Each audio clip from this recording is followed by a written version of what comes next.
I get asked this question all the time. Okay, so you don't believe in God. How do you have morality? Okay, we're going to talk about that.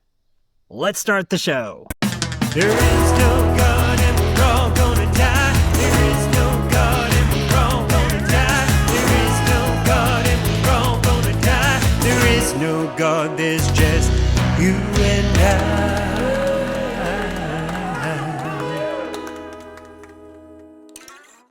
Hey everybody, welcome to There Is No God and We're All Gonna Die. I'm your host, Daniel Cartier. I'm a gay liberal atheist living in the Bible Belt. You don't have to be gay or liberal or an atheist to be here. If you're here and you hate everything that I just said, I'm still glad you're here. I love everybody. I know I've shared about this before. I posted on Instagram last summer this really short post about being an atheist, and I got like 1,200 comments from angry people who were just really pissed off that I was an atheist, I guess, and they were telling me I was going to burn in hell and all this other nice stuff. But anyways, that's besides the point. One of the things that people kept bringing up was, okay, so you say you're an atheist. How do you know right from wrong? Like, how do you have any morality if you don't believe in God?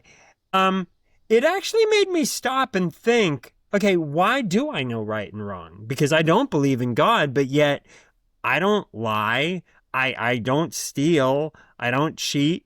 I like to play fair. I like to be a good person. I like to do good deeds. I rescue handicapped dogs. I help people in recovery from addiction. You know, there's a lot of stuff that I do as an atheist who doesn't believe in God. I think I'm actually a pretty nice guy. I don't know, maybe I'm delusional, but I think I'm a nice guy.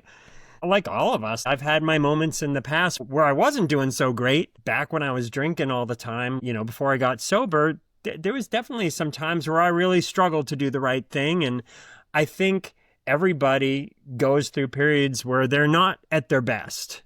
So I've certainly been there. But I know that when I was at those points in my life, how horrible it felt and how disconnected from humanity I felt. But this thought of morality and like how I would know right or wrong, it got me thinking. And one of the beautiful things, this is one of the good things I will say about social media.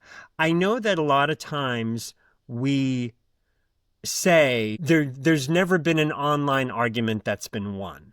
And I agree. People show up to these online arguments pretty much dead set that they're correct. And I'm absolutely guilty of that. I usually think, okay, well, I'm right and you're wrong. And I know that the other person's thinking that too. But I will say this about online arguing. One of the good things is I know for me when I do engage with it, and of course, I don't suggest we all go out and argue with each other online. But one of the things I will say is when I engage in it, it actually is one of the ways that I realize, oh, this is the way I think about this thing. Like, I actually discover stuff about myself sometimes when I'm arguing or trying to make a point to somebody who disagrees with me online. So this post where I posted about being an atheist was a great example of that. I had posted about being an atheist and I got like 1,200 people to comment, and most of them were these really ugly comments.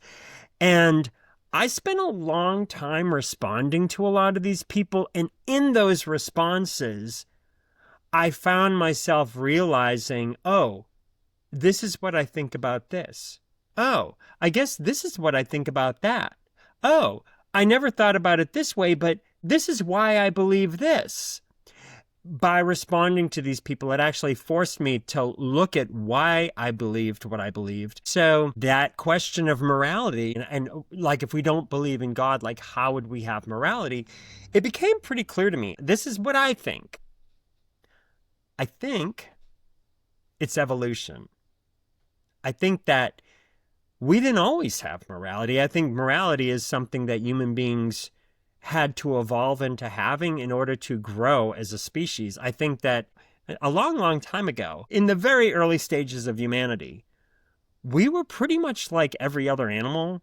We were something that evolved, and we were, just trying to survive and not get killed and living in caves, and it was very rudimentary. And so back then, before there was things like language or the concept of murder, it was just survival of the fittest, because out in nature, that really is what it is. And so I think back then, if you and I were prehistoric humans and I had a deer carcass that you wanted, you could just hit me over the head with a rock and kill me and take it back to your group of people you were living with.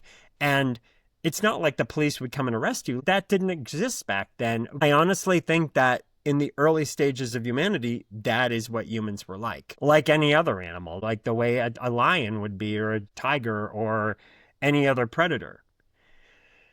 And so I think over time, though, as humans developed and we started to realize, wow, if our species bands together, we actually are a really powerful force, because we have these hands that can create tools and we have this brain. For as much as I have problems with the human race, I will give us this. We have an amazing brain. The brain is this incredible feat of evolution. The way we can have logic and rational thought and all these other things. It's truly remarkable.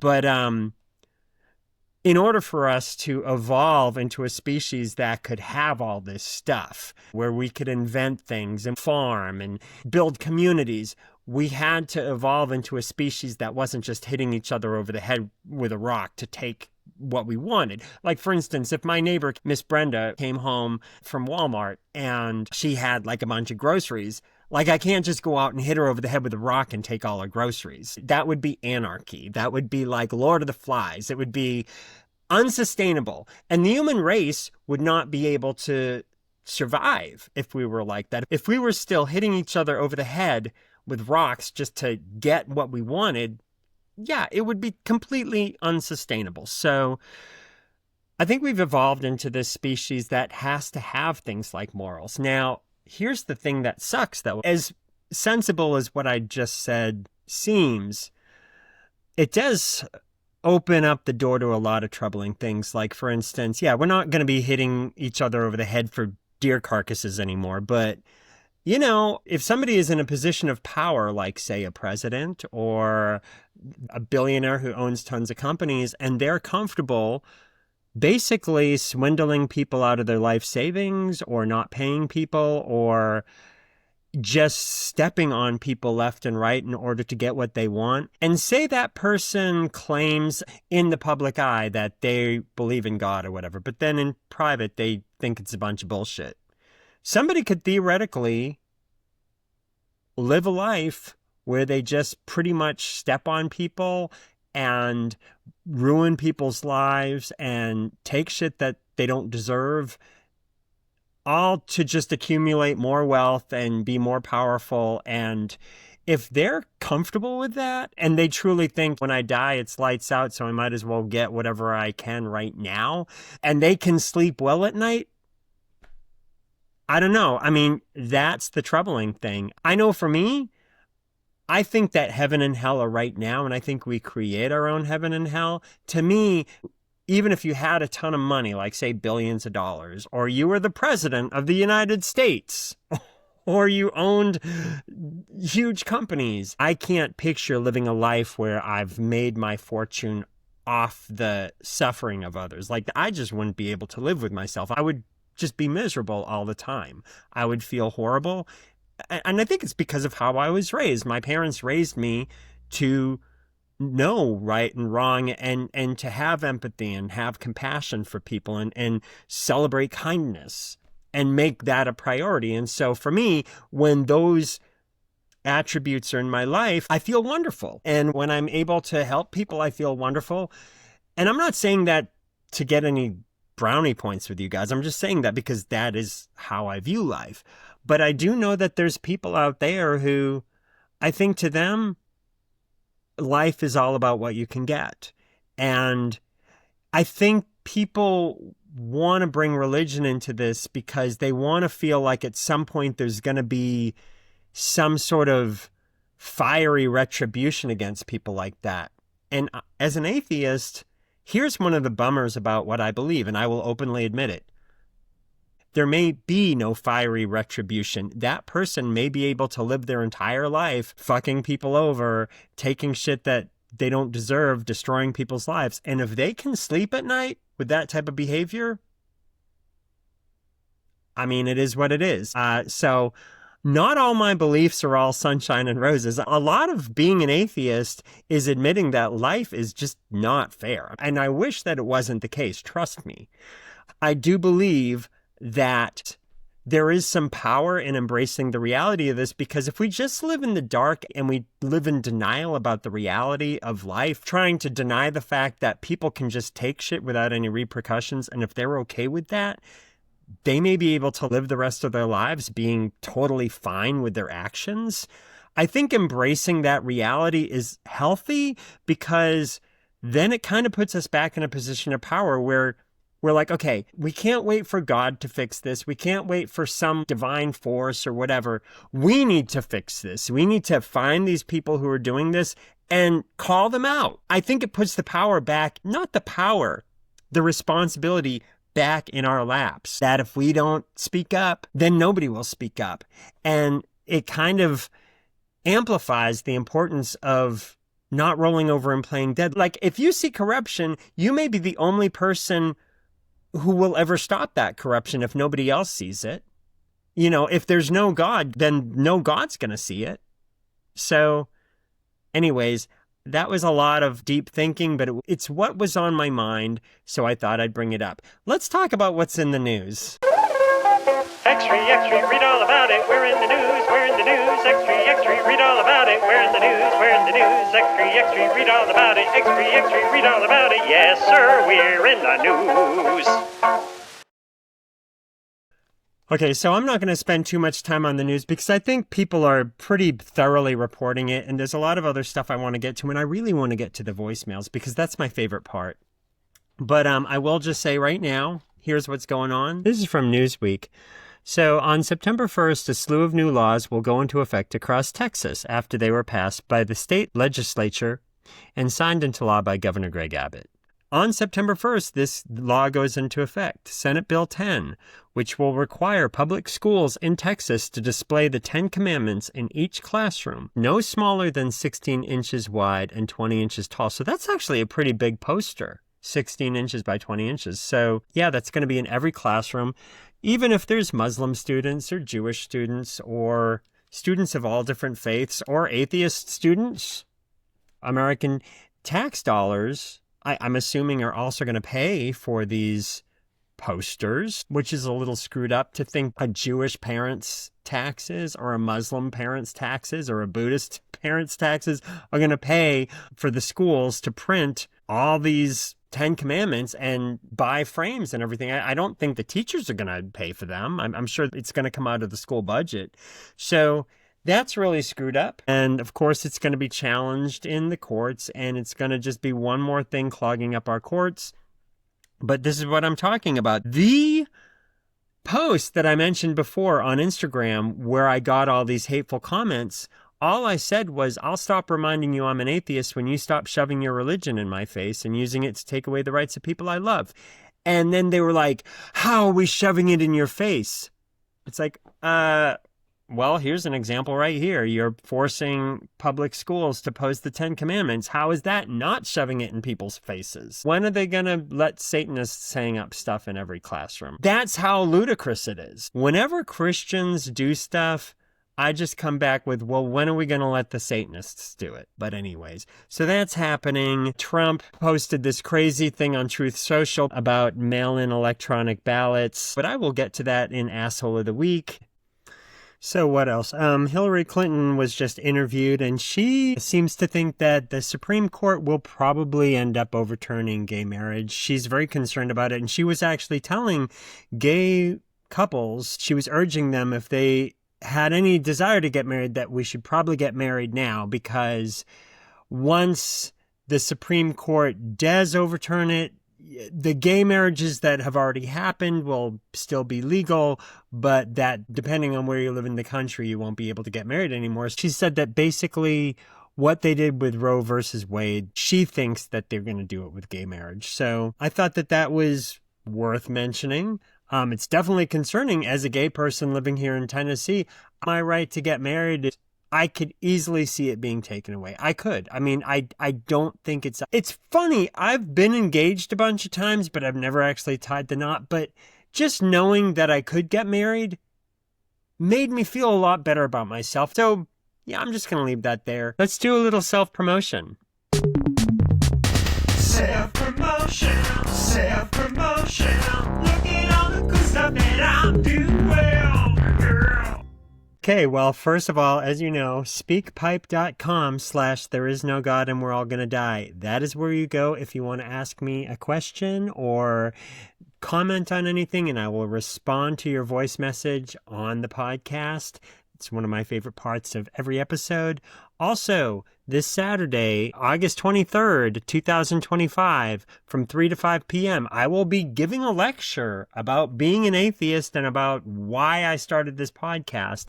That will be going on at the Greater Nashville Unitarian Universalist Congregation, 374 Hicks Road in Bellevue, Tennessee. That is being put on by the Middle Tennessee Humanist Group. Also, if you go to danielcartier.com, my acoustic album is for sale. A bunch of new artwork is for sale. All the artwork benefits animal rescues and also the care of my handicapped dogs that Corey and I take care of. So yeah, check all that out. That's enough self-promotion out of me. And let's get on to... I'm kind of a douchebag when I'm dealing with assholes. I'm kind of a douchebag when I'm dealing with assholes. I'm kind of a douchebag when I'm dealing with assholes. I'm kind of a douchebag when I'm dealing with assholes. The asshole of the week is none other than our president, Donald Trump. Again. He won twice. This is his second time being asshole of the week. Okay, I just want to read this thing that he posted on Truth Social, and I just want to ask you if you think this sounds like somebody who is unhinged or somebody who's sane. This was what he just posted today. From Donald J. Trump. I am going to lead a movement to get rid of mail-in ballots, and also, while we're at it, highly inaccurate, very expensive, and seriously controversial voting machines, which cost 10 times more than accurate and sophisticated watermark paper, which is faster and leaves no doubt at the end of the evening as to who won and who lost the election. We are now the only country in the world that uses mail-in voting. All others gave it up because of the massive voter fraud encountered. We will begin this effort. This is all caps. You know how he loves his all caps. Massive voter fraud encountered. We will begin this effort, which will be strongly opposed by the Democrats because they cheat at levels never seen before. Okay. I need to stop for just a second. He's just lying so much. There's everything he's saying is basically a lie. And we have a president that's just totally lying about shit. It's just so fucking crazy. It's just so fucking crazy. So he basically wants to get rid of voting machines, get rid of mail-in ballots, because he knows that will really hurt Democrats. He doesn't fucking care about corruption. And he's saying that they've cheated at levels never before seen. Dude, spare me. You're the one who kept pushing this phony stolen election charge back in 2020 and got a band of rabid fucking crazy people to attack our nation's capital and beat up police officers and actually cause a police officer to have a heart attack and die and have other police officers fucking kill themselves because they were so traumatized. But yet, Democrats are the ones who've cheated at levels never before seen. And here's the other thing that's so crazy. If you think we're so incompetent, but yet we were also the masterminds of massive voter fraud, then which is it? Are we incompetent or are we these masterminds of voter fraud? Pick a lane. But anyways... Okay, he's going to sign an executive order to help bring honesty to the 2026 midterm elections. You see, he's already, without any proof or without anything, what he's doing is already telling his base, you're not going to be able to trust the midterms. And the reason why he's doing this is because he knows he's going to get clobbered in the midterms. I really think that people are sick of his bullshit. I mean, I think people are really starting to see, hey, my fucking grocery prices are not coming down. I thought you were going to bring my grocery prices down. There's going to be people getting kicked off of Medicaid that voted for him. Like, there's people who've lost government jobs that voted for him. There's people who had relatives get arrested by ICE who voted for him. So I think he's seeing the writing on the wall, and that's why you see all this stuff about gerrymandering in Texas, like let's get some more seats in Congress and all this other stuff, because I think that they see the writing on the wall for the midterms. And so what's his big plan? Let's totally redo the way America votes. Anyways, I'm getting ahead of myself. I'm not reading the rest of his bullshit because it's almost like I can't read what he writes without stopping and just commenting on it because it's so fucking crazy.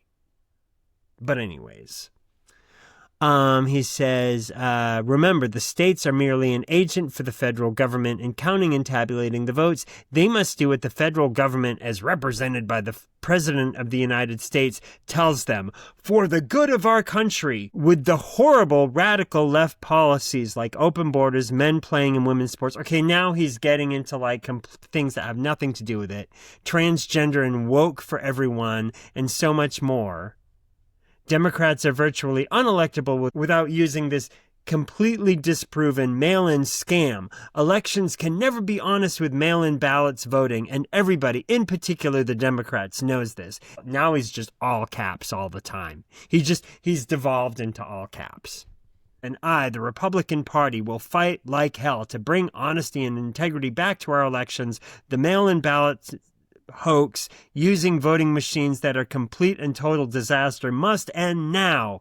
So, Donald, this is your gay liberal friend, Daniel J. Cartier, atheist from Tennessee. And I just want to say once again, just go fuck yourself. Seriously, go fuck yourself.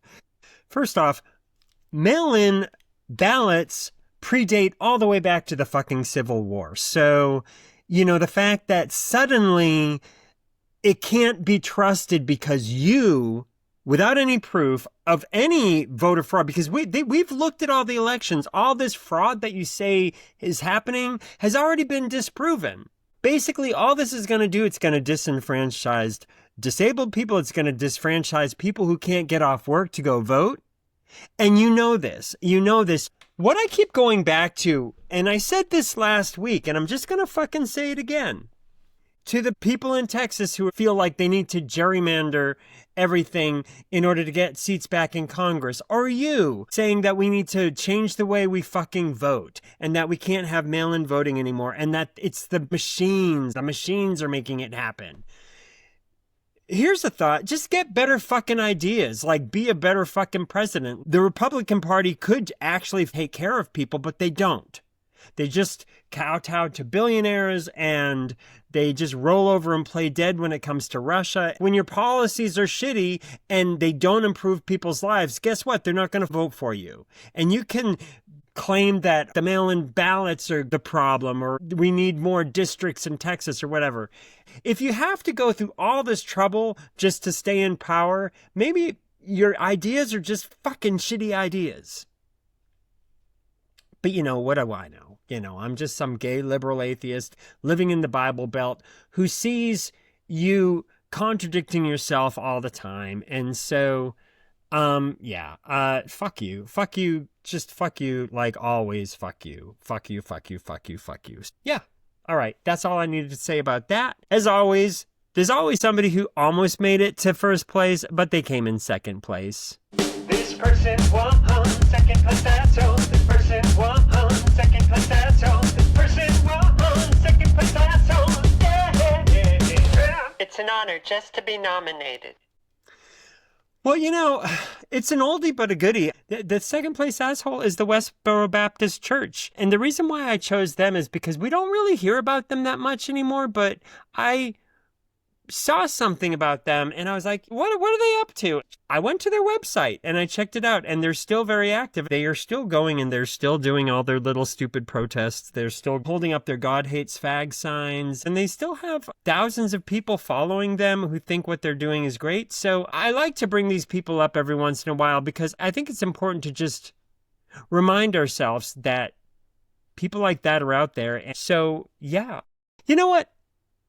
Enough with all of this. I really want to take some voicemails. I had other stuff I wanted to talk about, but I just want to get to the voicemails because all of this stuff just bumps me out so much, and the voicemails always cheer me up. So let's see what's going on with the voicemails. Let's listen to some voicemails. Let's listen to some voicemails. Yeah. All right. Let's see what's going on. Hi, Daniel. This is Heather, and I'm just kind of curious how you're so sure there's no God, because I am not considered a believer, but I definitely feel like it's a pretty magical thing that we live on a rock that spins in space, that has everything pretty much that we really ever needed. And, then like the infinite universe part of it. So, yeah, I'm not saying some weird white bearded dude in the sky made it, but it does seem kind of magical. Aww. Oh, Heather, it's so nice to hear from you. And yeah, that is, I agree. It's the earth is magnificent. The universe is magnificent. You are not going to get any argument from me about that. And also that wonderful people like you. I actually know who Heather is. She's an amazing artist. She's an incredible tattoo artist. And I would actually like to get some tattoos from her. She is such a sweetheart. But I agree. The universe is incredible. There's so much stuff that is awe-inspiring. You look at nature, you look at the fact that there's trillions of galaxies in our observable universe. Yes, it is awe-inspiring. So what you were saying is when you're thinking about it, you think it does seem like there's something magical behind it. Listen, I will admit it's all very compelling and impressive, and I am left awestruck pretty much all the time, but my brain is really literal. And so, I kind of think the Big Bang happened and all of this stuff has been going on for billions of years. And, so I'm an atheist. But I will say the cool thing about, I say this at every single podcast, like every single time. I don't think there's been one episode that I've not said this. And it's probably just going to be this thing that I always say. And it's one of the things that I love about being an atheist is that I may be wrong. I may be very wrong, and there may be some magical force behind everything. And if that's the case, I will be psyched. I would be so psyched. I don't think I'm ever going to know in my lifetime. And so I just choose to be an atheist because that's what makes sense to me. I just think that all of this is nature. Nature could be anything. Nature could be a walk in the woods. Nature could be an animal. Nature could be us. Like, we are just organic matter.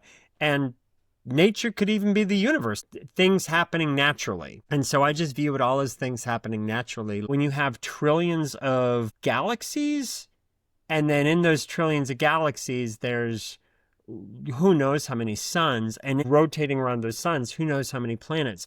Law of averages, some of them are going to be just far enough away from whatever sun they're rotating around that it could sustain life. And so I believe we lucked out. We happened to be on one of those rocks that was spinning around a sun, and so we just happened to be in the right place at the right time where we could evolve, and here we are right now. As far as there being something magical behind it, I don't want to take the fact that you think there's something magical. Like, I really don't. So my problem with religion has nothing to do with people believing in stuff. I celebrate that. I celebrate that. And again, I hope I'm wrong. I would love to be wrong about all this, because if I got to die and go somewhere else, or just knowing that there was some magical force behind everything, that would be really cool. my brain just doesn't work that way. I'm just so literal. My problem always goes back to the values that people have and the values people push on other people, which I know you're not one of those people. You're an amazing person and you're like completely open-minded. So I'm not talking about you at all. But when people have a religion and they think, well, I have this religion, so now I want everybody else to share this religious belief. And I also want to take away people's rights because my religion says that I should. That's always been my only problem with any of it. And unfortunately, right now, as you know, and we've talked about this, here in America, that version of religion has become so powerful. And so I say I'm an atheist, and I say it really loud. I'm a gay, liberal atheist living in the Bible Belt because I want people to know that I exist and that people like me exist. And that, yeah, even here in the Bible Belt, there's people who don't believe. Like, I want some homophobic Christian nationalists to know, yeah, even here in the Bible Belt, there's people who don't believe what you believe, dude. And so that's why the word atheist, it's a word that people understand. I mean, I've been kind of all over in my answer, and I probably going to edit this answer down so it's a little bit more cohesive, but yeah, so that's where I am with all of it. I believe that if people want to think that there's something magical behind that, I celebrate it.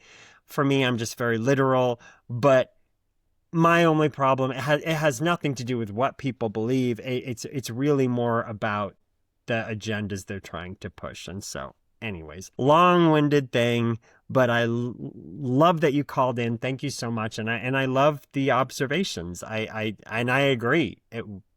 Universe, magnificent. Infinity, magnificent. Nature, the world, the ocean, the skies, the mountain, art, music, poetry, love, laughter, dogs. Just, there's so much, and it is magical. Even if it's just magical in the way it makes me feel. I guess that's my answer. Yes, I agree. It's magical. The way it makes me feel is magical. So in that respect, yes, absolutely. It is a magical feeling. So yeah. All right. Next caller. Hey, Daniel. So here's a question for you. What has been the most challenging thing in your life, and how did you get through it?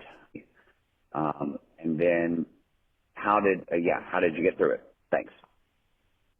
Oh, you know who that is? That's my best friend, Matt. Again, this is his second time calling in.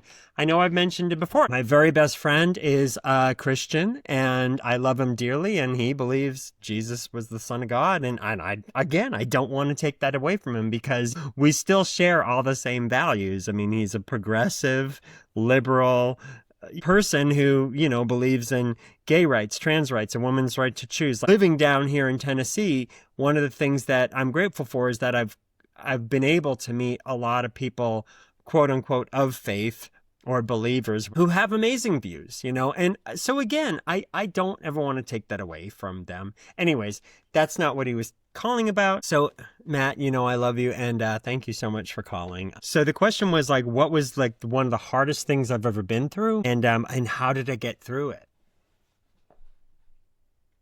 Honestly, here's the thing. I've been through a lot of stuff. I mean, I think we've all been through a lot of stuff. And, so my natural inclination is to go back and look at all these things that happened in the past. I was gay bashed really bad. I was a drug addict. I was an alcoholic. I was a prostitute. I tried to kill myself a bunch of times. I was bullied really bad growing up. What else? I had people die. My mom dying of Alzheimer's, my dad following closely afterwards, saying goodbye to beloved pets, saying goodbye to friends, things like AIDS and cancer.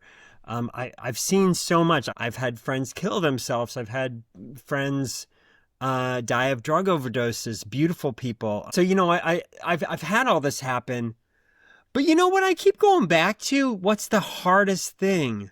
What's the hardest thing? I always feel like what we're going through in the present moment is always going to be the most immediate thing.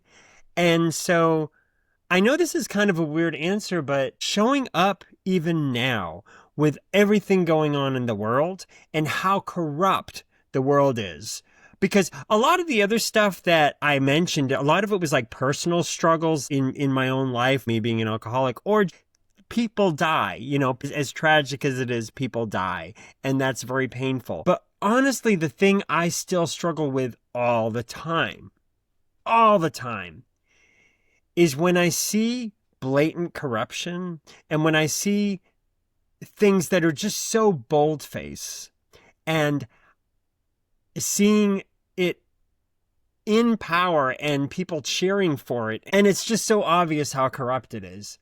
I can honestly say this has been one of the hardest things to get through. This has been hard. I won't lie. The last half a year, just seeing how quickly our democracy has been getting chipped away at. And it's not even chipped away. It's like being sledgehammered. I mean, things have been happening here in America that I never thought I would see happen in my lifetime. The fact that we voted back into office somebody who tried to overthrow our government and who colluded with a foreign power and bragged about grabbing women by the pussy and mocked disabled people and lied about winning the 2020 election and spread false stolen election claims and got people to storm our Capitol and attack police officers, and yet he's somehow the good guy, and people think he's this great person, and people I love voting for him. I don't know, like, I haven't gotten through it. I'm still trying to get through it. Every day when I wake up, it's there. It's this thing that we're all living underneath right now. How I'm getting through it is one of the reasons is I started this podcast. I was walking around, as you know, as my friend, because we would talk about it all the time. I was walking around with so much anger in me, and I had no place to put it. I couldn't fit it into a song. I couldn't fit it into a painting. And, I was ranting about it on Facebook, and I was like posting memes about how much I couldn't stand them, and I was unfriending people and blocking people, and I even threw a chair across my living room. I was so upset. And I'm not the type of person who can hold on to that type of anger. I don't like feeling that way. I really don't. And the thing that always makes me feel that way is when I feel powerless. Powerlessness, when I feel powerless to change something, I don't handle it well because it makes you feel trapped. It makes you feel like a caged animal. And sometimes we feel like we're trapped in our emotions and in our feelings, and we feel trapped in our anger, and we feel trapped in our rage. And that's how I was feeling. So yeah, how I've been getting through it is honestly by doing this and by showing up and not being quiet. We're going to have Pride here in our little podunk area of Tennessee, way out in the middle of the woods. We're going to have a Pride festival on Labor Day weekend, and I'm going to have a booth there, and I'm going to show up, and I'm going to be like, yeah, I'm a friggin' gay guy, and here's all my Pride artwork, and I'm going to have a booth, and I'm going to, be there celebrating being a gay person in this conservative area of Tennessee. And is it scary? Yeah, absolutely. I know that last year we had people yelling fag out of their pickup trucks and stuff, and that concerns me, but I can't live like a little woodland animal who's just scared of everything. And as you know, I was scared to start this podcast. I'm going to start a podcast called There Is No God and We're All Going to Die. I was convinced that as soon as I posted the first episode, some crazy rednecks with shotguns would come to my house and kill me, But honestly, doing this and daring to do this, I don't know, it's made me realize that I can't live in fear, and I can't let that feeling of powerlessness consume me. I don't expect this podcast to change anything. It's not going to stop people from being corrupt, and it's certainly not going to stop Donald Trump from being a fucking douchebag. But I do feel better knowing that I'm at least one more voice. There's 8 billion people in the world, and so we need billions of people speaking up. We need billions of people. They don't need to all be doing podcasts, but you just speaking their mind, talking to friends, talking to neighbors, letting people know how all this corruption is affecting them. And I think at the end of the day, it's about community. And so my goal with this podcast was to just be one more person in the community of compassion and kindness and empathy, speaking up about how upset I find all this corruption. And so that's how I'm getting through it. I mean, there's other things I've been through before. I mean, certainly getting sober, being an alcoholic and almost drinking myself to death and then trying to kill myself and stuff. I mean, that was a very dark period in my life, but I still felt like I knew where to go. I knew that when I went back to get help and go back to meetings, I knew that there would be a community of people there waiting to help me. And so now I get to help other people as well. I get to turn around and pay it forward. But yeah, this powerlessness over corruption, it's something that, oh, God, I struggle with it. But this is helping. This is helping. This always helps, this communication. So thank you. And you know, I love you. And thank you for calling in. All right, let's see. Who else? Oh my gosh. Wait a second. Oh, I think we have a special call. I think that my partner, Corey, called. Oh my goodness gracious.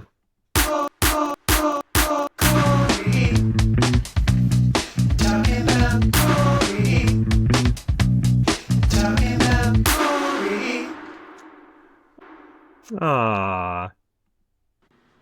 Hey, sweetie, it's your Corey, calling from the living room. I've got a question for your podcast. What do you think is the most important quality that a work of art can have? Okay, I love you. Aww. Well, Corey's called up so many times that I decided he needed a little theme song. So I want to hear that again. I want to play your theme song again. Let's listen to it one more time. I'm very proud of this. Hold on. Here's the Corey calling theme. So when Corey calls up, you will hear this.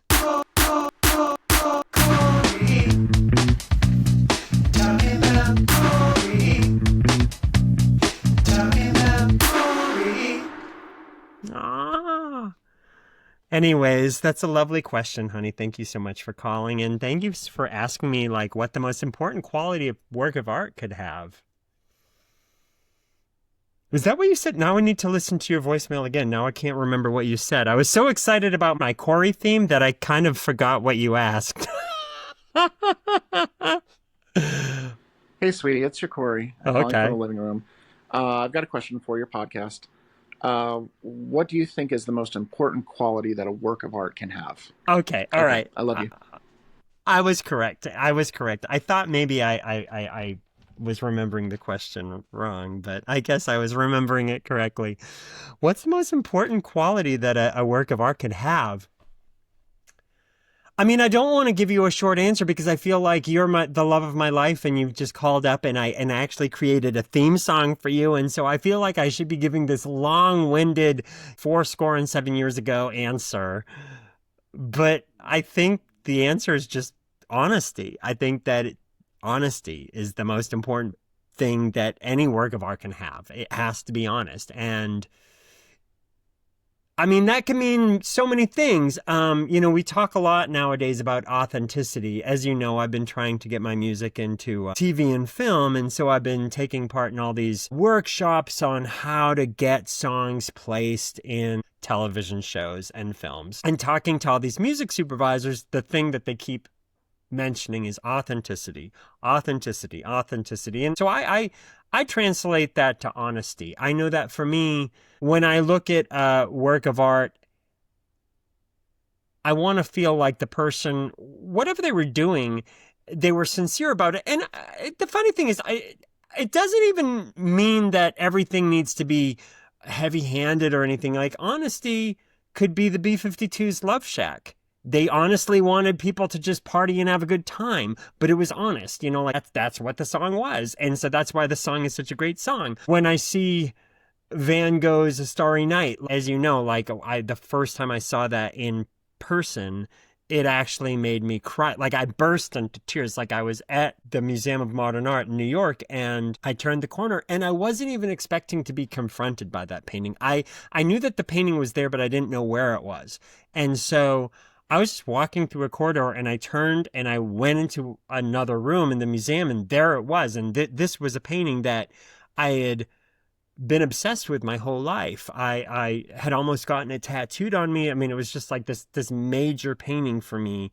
And to see it in person, I literally burst in tears, and I had to keep leaving, and I had to go, and I actually had to collect myself. And to have that reaction to a painting that had been painted so long ago, like back in the 1800s, it was a beautiful experience. One could also say that one of the most important qualities of a work of art is to shed light on injustices. But even then, I would say we're still talking about honesty, because honesty can take many forms, whether it's somebody honestly sharing about how they feel, be it in a poem or a painting or a book or whatever, movie, however they are trying to express themselves artistically, ribbon dance, you know, that they're being honest about their feelings. Or the honesty could be that they are trying to be a truth teller. With the work of art, they're trying to shed light on how they honestly feel about an injustice in the world, or a tragedy, or something that they feel like humanity should be paying more attention to. That's still honesty. So I kind of feel like I just gave a bunch of examples so that I wouldn't just say like honesty and then go on to the next call. But like, yeah, as soon as I heard the question, that's the word that popped into my head, is honesty. And you can kind of tell when people aren't being honest. It's like, I even know that I've had songs that I don't really do this as much anymore, but back when I was younger and I was trying to make it, I know that I've shared this story with you before. I had this record deal. This is kind of off the beaten path, but it's such a dorky story that I need to tell it. I moved to New York in my 20s, and then I was doing the folk singer thing, and I got signed. I had a couple record deals, and then Elton John signed me to his record label, and they tried to make me into a big rock star, and then it didn't work. And so then I went back to being this like unknown singer-songwriter. And in the meantime, I was kind of just grabbing at straws, like what could I do to get people to notice me? And what could I do to... It was desperation is what it was. And my feelings had been so crushed by losing like this big record deal I had pinned all my hopes and dreams on, that it didn't work out. I just remember like when it all fell apart, I went through this period where I was just kind of grabbing at straws creatively, like what could get me back on top? What could get me back in the limelight and get back all the stuff that I just lost? And so then I wrote that rap song, you guys. Like I literally wrote a rap song because I thought, well, maybe if I do rap music, first of all, I have no business rapping. Like I am not, it's just so fucking lame. It was like, oh God, what was it like? Oh, damn. Like I remember I'm not even going to do it. Like, I remember how the rap goes, but it's so fucking embarrassing that I think it's like the one, I refuse to ever do it. I mean, it was so embarrassing that I even tried. And I think that the reason why it's so embarrassing, because there was no honesty at all. I knew even when I was doing it, okay, this is just so cloying and like just, ew, like you're trying to glom onto something because you see that it's popular with the kids now. And it's just like, no, Daniel, no, you're not somebody who does rap music. Like, don't try. Like, that's just so lame. I also remember, I know I told you about this. I was dating this guy for a while, and he was kind of helping me with my music career. And this was, again, another weird period in my life where I felt like I was floundering around and I didn't have any direction. And I don't know, I was grasping at straws.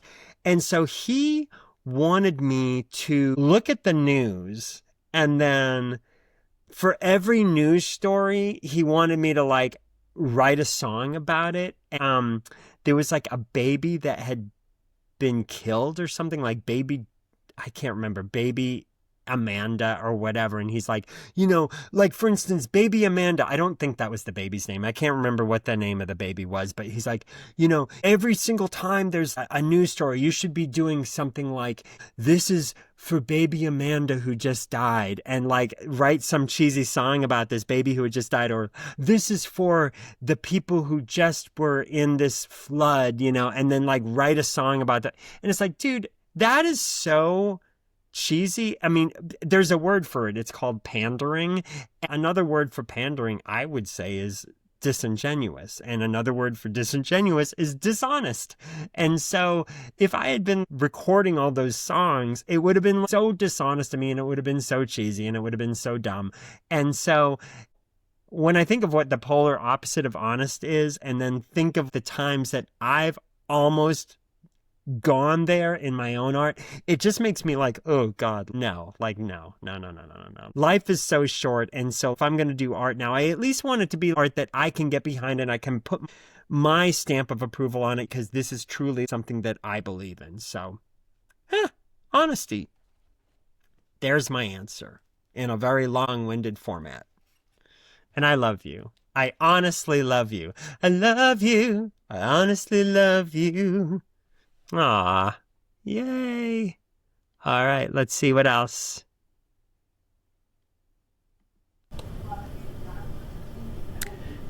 Hi, Daniel. Ah, I have a question for you. I love your voice. Do you think that Donald Trump's an atheist?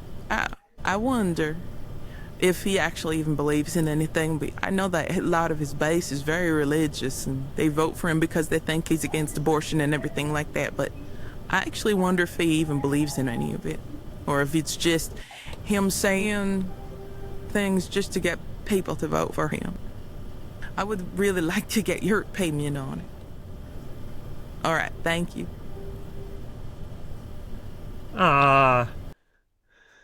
First of all, can I just discuss how much I love your voice? Like, you have the best voice. Thank you so much for calling. Your voice just made me smile.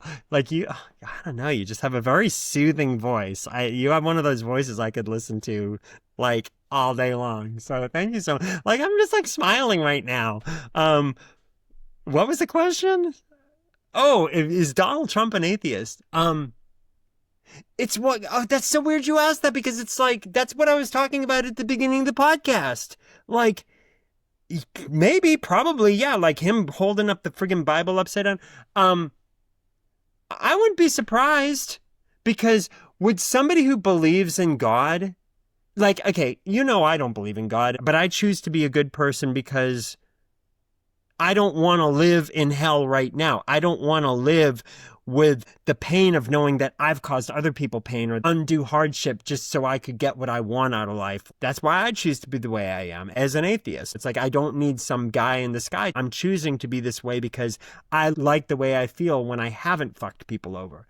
But I look at somebody like Donald Trump, and he's clearly aware of how he's fucking people over. I'm not going to list off all his atrocities. We know what his atrocities are. I could stay here for the next hour and list off Donald Trump's atrocities, dating all the way back, not just from when he was president, but I'm talking way back, like when he was a slumlord, when he declared all those bankruptcies and didn't pay people. And, there were family businesses that went under because of Donald Trump not paying people. His whole history, he's notorious for fucking people over, like all the scams, all the charities that we know he stole from, the corruption, the lies. I mean, his entire life, his infidelities, and let's not forget probable, possible, very possible pedophilia, friends with Jeffrey Epstein. And we know that there's court documents with very underage girls who claim that, yeah, he raped them. For somebody like Donald Trump to do all this shitty stuff his whole life and be so corrupt, for them to also believe in God, to me, it wouldn't make any sense. Because if you believe in God, then you believe one day you're going to meet him. And here you are being such a fucking douchebag asshole. Wouldn't he think, well, I guess when I die, I'm going to hell? Unless he's not worried about that. There's an old interview with him where he talks about his philosophy. I can't remember exactly what he said, but something along the lines of kill or be killed. So I think that Donald Trump, I wouldn't be surprised if he was an atheist. He doesn't seem like somebody who believes in God. Well, maybe he does believe in God, but I also think he's a psychotic narcissist. For a psychotic narcissist, like a sociopathic psychotic narcissist like him, I could picture somebody like, yeah, I believe in God and God serves me and I'm God's favorite. So I think there's either two things that could be going on. He could either think the whole God thing's a bunch of bullshit and he just pretends to believe in God so that he can dupe his base into voting for him. And then he just meanwhile goes and he just like stomps all over people's liberties and he just treats the world like it's his fucking candy jar that he can just take from. Or he believes in God, but he believes that in a version of God where God has anointed him as some sort of like fucking king type of thing where he's God's favorite and he can just do whatever the fuck he wants. Either way, it's a really shitty view. And yeah, I agree with you. It's crazy because it's so obvious clearly to you and to me. And I always wonder why it's not so obvious to the people who are quote unquote people of faith, but yet they're voting for him. And he's like the polar opposite of everything that I've understood Jesus to be for. So anyways, that's another topic for another day, but thank you again for calling. Thank you for calling because I just loved listening to your voice, and I hope you call back because you just had one of those voices. Again, like, I love it when people call up and their voice just makes me smile. I like the listening to your voice. All right. I think we have one more call. Hey, Daniel. It's Ruben from Dixon, Tennessee. Share with us what you feel is probably your greatest achievement as an artist. Oh, that's my friend Ruben calling. He's going to need a little theme music at some point because I think this is the third time he's called. Ruben. Oh, Ruben, I just think you're the best thing since sliced bread. Thank you so much for calling. And what a great question. What's the greatest achievement for me as an artist? Again, here's the weird thing. I'm going to give you a very simple answer because, I mean, I could go on and be long-winded. I think I've done a lot of cool artistic things in my life, but I think the greatest achievement as an artist is today. I showed up today for my art. Anytime I show up for my art. I showed up because here's the thing. I've struggled with suicidal feelings most of my life. Even now at 6.5 years sober, I still struggle with some really dark feelings. And, when you are a self-promoter, because it's just me, like I film these podcasts, I record my music, I edit all my own music videos. I have no assistants. Like, it's all just me. That's why I'm constantly busy. I would love to have a team of people. The thing that can be very frustrating is, as you know, like, we can put all this blood, sweat, and tears and all of our honesty, getting back to Corey's question, put all our honesty into this music or this art or whatever it is we're doing.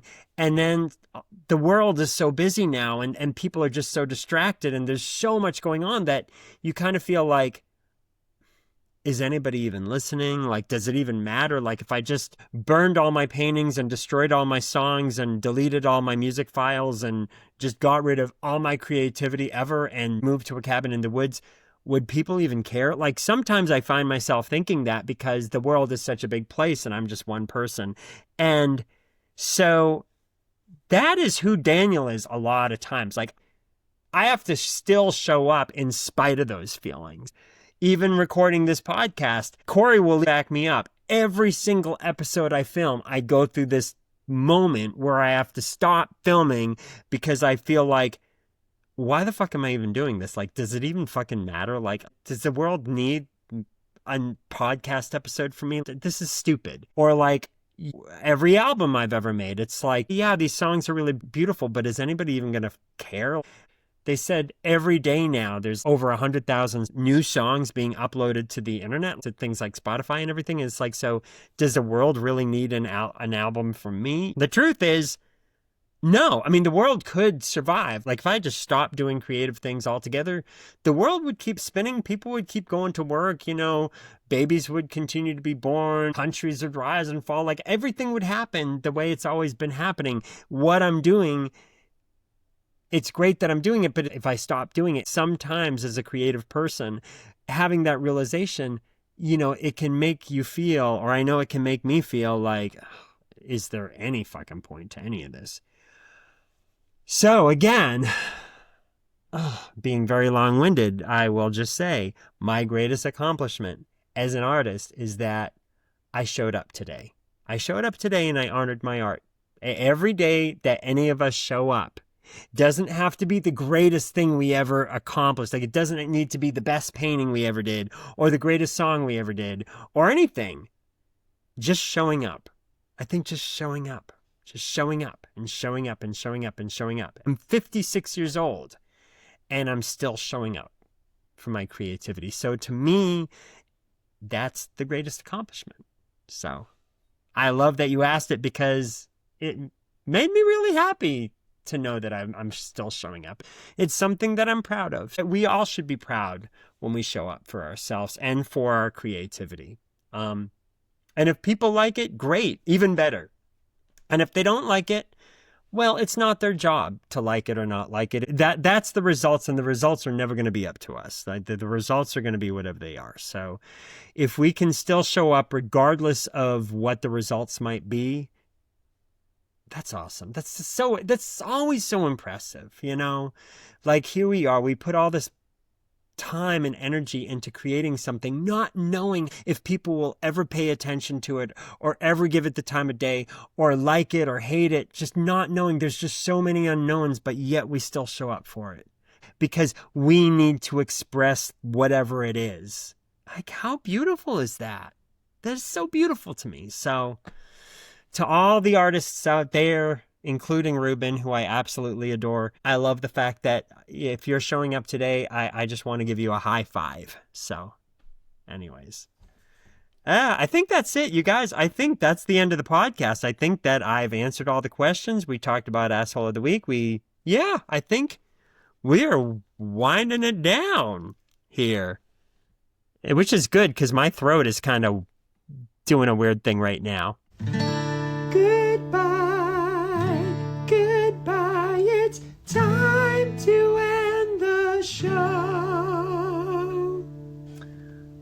All right, I hope everybody has a wonderful week. I will be back next week with another episode. Go to speakpipe.com/thereisnogod and we're all going to die. And you can leave me a voice message. As you can see, I love getting them and I love answering them. You can also go to facebook.com/thereisnogod and we're all going to die. And you can send me a message that way. You can just go to the message app and there's a little microphone icon. You just press that little microphone and you can leave me a voice message that way. Or you can go to danielcartier.com, check out all my art, check out all my music, and while you're there, right on the homepage, it's that button, call the show. You can press that button and you can leave a message that way. There's so many ways, and leaving a message only takes a minute. You can see, like, these were very short messages. You don't need to call and, like, talk for 14 minutes. You can just call and ask me a question. And every single time I get a question, I am so happy to get it. It lets me know people are listening. And you don't even have to like me. You can hate me. You can hate everything I just talked about. You can hate the fact that I'm an atheist. You can hate the fact that I'm gay. You can hate the fact that I'm liberal. You can hate something I shared about. I welcome all of it. You know, to me, I love hearing what's on people's minds, even if they don't agree with me. I still want to hear it. So please call and leave the voice message. And I'm wishing you all a wonderful, wonderful, wonderful, wonderful, wonderful moment in time wherever you may be right now. All right, let's wind it down. There is no God and we're all gonna die. There is no God and we're all gonna die. There is no God and we're all gonna die. There is no God, there's just you and I.